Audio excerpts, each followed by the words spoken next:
From Hollywood, it's time now for Johnny Dollar. Bob Steele, Eastern Trust. How's New York? Fine, but I haven't found Lorraine Broderick yet. How about your lead? What was his name? Dameron? He hasn't seen her since Christmas Eve a couple of years ago. She walked out on him with $6,500. What now? You, want to keep on with it, Mr. Steele? Sure, we have to pay her off, even if it is only $1,500. But you sound like this was all the farther you want to go. It might be at that. Oh, what did you say? Look, a sweet old man left a nice little girl $1,500. Apparently, I'm looking for a grown woman who isn't very nice anymore. Beside the point, isn't it? Yeah, I guess so. Okay, Steele, I'm still on the case.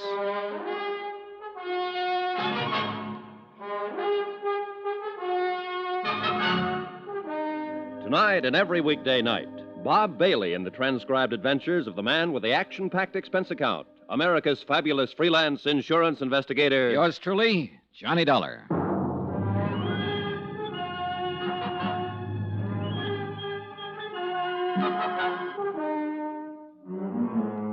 Expense account submitted by Special Investigator Johnny Dollar. Location, New York City, New York.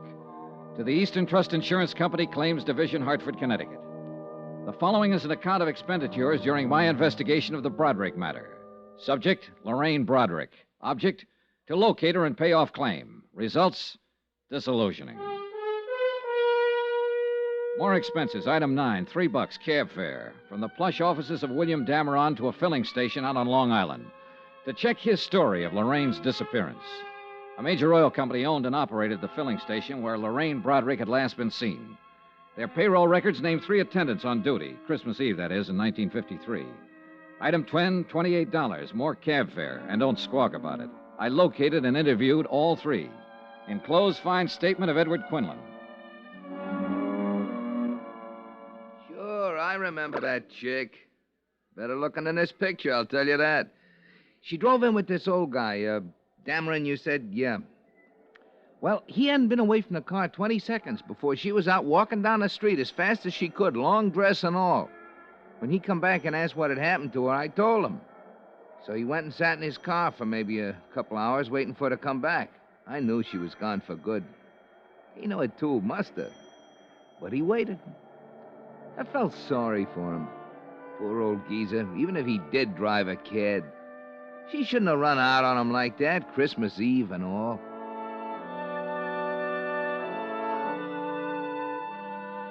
Pauline Dameron Whitfield, sister of William Dameron, living up in Westchester County, verified her brother's story. Lorraine Broderick had left all of her clothes and bags at her house. Mrs. Whitfield had not heard from her or seen her since Christmas Eve, 1953. A check of the luggage revealed no information that would be helpful in locating Lorraine Broderick. The following morning at the New York Police Department downtown, I requested a missing persons investigation on Lorraine Broderick. She was booked in under an alias, Jane Brown. When I got to court, she gave her right name, Lorraine Broderick. What was the charge, Sergeant? Misdemeanor, drunk, disturbing a peace. $25 in night court, April 25th, 1953. That the only time she made the blotter? Yep. What's the address, Sergeant? 1346 Yardley. 1346 But that's 2 Yardley. years ago. Thanks. At the address on Yardley, I learned that Lorraine Broderick had moved 18 months before. Again, there was no forwarding address, but the landlady turned out to be quite talkative. I'm glad she moved away from here, Mr. Dollar. I'd like to help you find her, but I'm awful glad she moved away. Why do you say that, Mrs. Gaines? Noisy. Parties all the time. I run a quiet place, you know. Yeah, I'm sure you do. When she first come here to rent the apartment, I thought she was the quiet type. Nice. She looked like she was just out of finishing school or something like that. Oh, she couldn't have been more than 20 years old. Well, maybe a little more, 22. She told me she was a secretary and she worked in Manhattan. Well, I let her have the apartment, of course. She paid her rent in advance, in cash. But once she was in, it was a different story. Yeah. Did she tell you where she worked in Manhattan? No, she never quite got around to mentioning that. Anyway, she couldn't have worked very hard. All the dates she had, night after night, honestly. Do you happen to know any of them, Mrs. Gaines? I do not. Big, noisy parties. Well, did she go with any particular man? A smart little girl like that sticking to just one man? I don't know whether she was very smart at all. Was she friendly with anybody in the building? Nope. Any idea where she might have gone from here? Nope. All I can say is I'm glad she don't live here no more.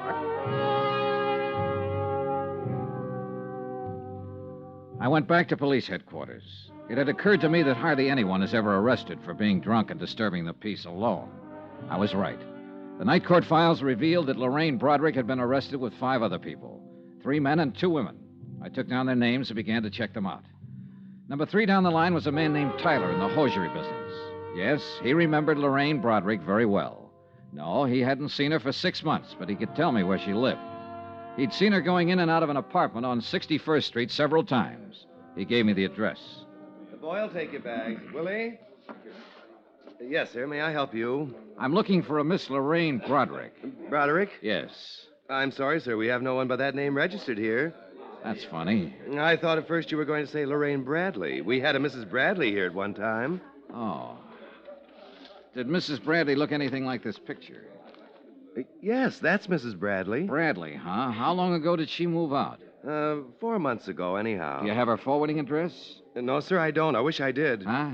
Mrs. Bradley wrote us a bad check for her rent. We've been trying to locate her. Did you report it to the police? Yes, sir. I understand she's been quite active along those lines. They're looking for her, too.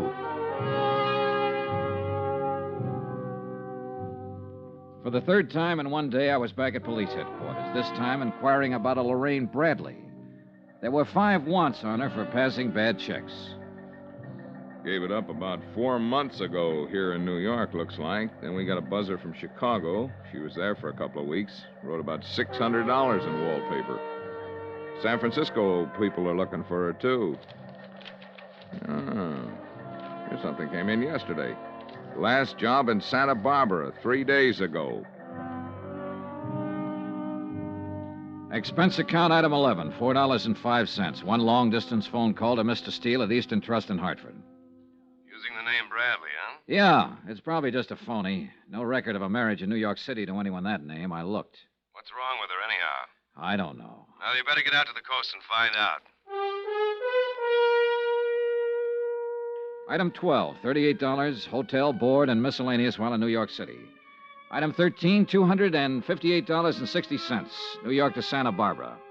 A little town by the Pacific that impressed me as not caring one thing about the rest of the world. Sun, sea, a pleasantly crowded harbor, some sprawling hotels, 2 lush green golf courses, and acres of smug, expensive homes.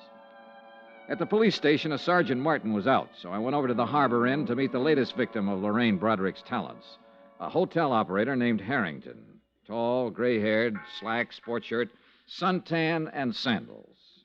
I suppose I'm avoiding this business and your questions because I still feel quite chagrined about this whole thing. Pretty understandable, Mr. Harrington. On the face of it, you'd think I'd been in the hotel business 30 seconds instead of 30 years, the way she took me. Well, if it's any comfort, she's done the same thing in several cities and as many hotels. No comfort, thank you. She was that good, huh? Brother, she was the best. She pranced in here as big as life, probably didn't have a nickel in the purse. What's more, for the whole 4 days she was here, she didn't break stride once. Only the best of everything. Uh-huh. Let's see, she gave you a check for $813, is that right? Painfully right. And I took it. No questions. Every night in the dining room, she'd order champagne, special dishes. I'd give you some idea of how she carried on. Yeah, I get the idea. I've seen my share of grifters and bad check artists, but she tops them all. Perfume, clothes, luggage, conversation. Can I ask you a question? I'm humiliated already. Go ahead. She checked in here alone, registered as Mrs. Lorraine Bradley, Beverly Hills, right? That's right. Well, now, didn't it strike you as odd that a woman would check in a place like this, a resort hotel, alone, stay 4 days, and meet no one, see no one? You're wrong. She didn't keep to herself. Became friends with at least half a dozen guests in the place. And the way she was throwing my money around, why not? She picked up all the tabs. She threw me off right from the start. Let's talk about that. Start at the top, please. Well, she showed up last Wednesday night in a cab loaded down with luggage. Probably wrote a bad check for that someplace. Probably. She came swinging into the lobby with the cabbie following her. Told the night clerk she wanted to see me. When I came down the stairs, she yelled, "Harry," ran up, kissed me, asked me how my wife was. You beat that. No. One of those tricks that your mind plays on you, I suppose. I actually thought I did remember her from somewhere. Pretty good. What was her story? She said she was on her way back from Lake Tahoe, wanted to rest up. Something about just getting a divorce, being awarded $3,000 a month alimony. That impressed me. It would impress anyone, Mr. Harrington. Did she make up any kind of a story about where she'd met you before? No story. But I got the impression, and of course she saw to it, that she had stopped here before. I wasn't altogether a boob. I did check her home address in Beverly Hills. There was a Robert Bradley listed there, same address she gave. Later on, I found out that he's in Europe with his wife and children. But his name was in the book. Oh, yes. Say, getting back to that part about her being familiar. That's just a good trick on her part, Dollar. Now, I did think I'd known her from somewhere, and, well, she also arranged it so that I was too embarrassed to ask her specifically. In all honesty, I suppose I wanted to have known her. Can you explain that? She was about the most beautiful thing I ever saw. She walked through that door right now and told me none of this was true. I'd probably believe her. Mm-hmm. Do you have a copy of her hotel account? I'd like to look it over. Why? Oh, the phone calls, mostly. Maybe she contacted someone we can trace. No phone calls. Here. This check was drawn on a bank in Beverly Hills. Was it personalized? No. Maybe I should have thought something of that. Huh? No, not particularly. Well, here's this much. I can't stand to look it over. It makes me kind of sick. $813. I spent another hour with Mr. Harrington as he distastefully covered the items on the bill she'd paid for with that bad check. Later that afternoon, I met with Sergeant Martin, Santa Barbara Police, who reported that a woman answering Lorraine's description had passed bad checks in Burlingame, Santa Maria, and Ojai, California. Expense account item 14, $102.85. Transportation to Monterey and Santa Cruz, where I interviewed two other hotel managers who had filed complaints. Their stories were pretty much the same as Harrington's, down to the pretended familiarity, the divorce, and alimony details. Item 15, $4.15. Long-distance phone call, Steele again in Hartford. That you, Johnny? Yeah, Mr. Steele. I've been hopping around all over the state. Policeman in Santa Barbara called here trying to find you, Sergeant Martin. He says he's got a line on her. Huh? He's done it again. Up down to Malibu Beach. The man who runs the seaside inn there found out her check was bad 15 minutes after she left. Now get started. You shouldn't be more than an hour behind her. Mr. Steele, I'm on my way.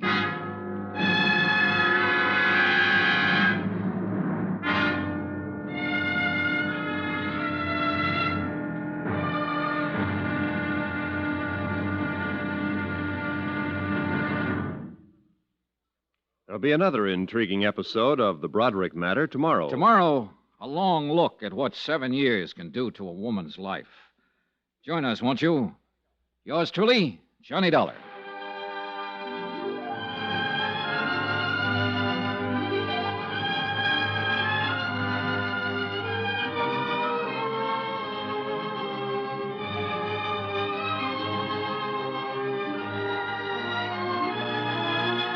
Yours truly, Johnny Dollar, starring Bob Bailey, is transcribed in Hollywood. Written by John Dawson, it is produced and directed by Jack Johnstone. Be sure to join us tomorrow night, same time and station, for the next exciting episode of Yours truly, Johnny Dollar. Roy Rowan speaking.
High Five Casino. Social casino fun with real prizes and big Vegas hits. Have you had your high five moment today?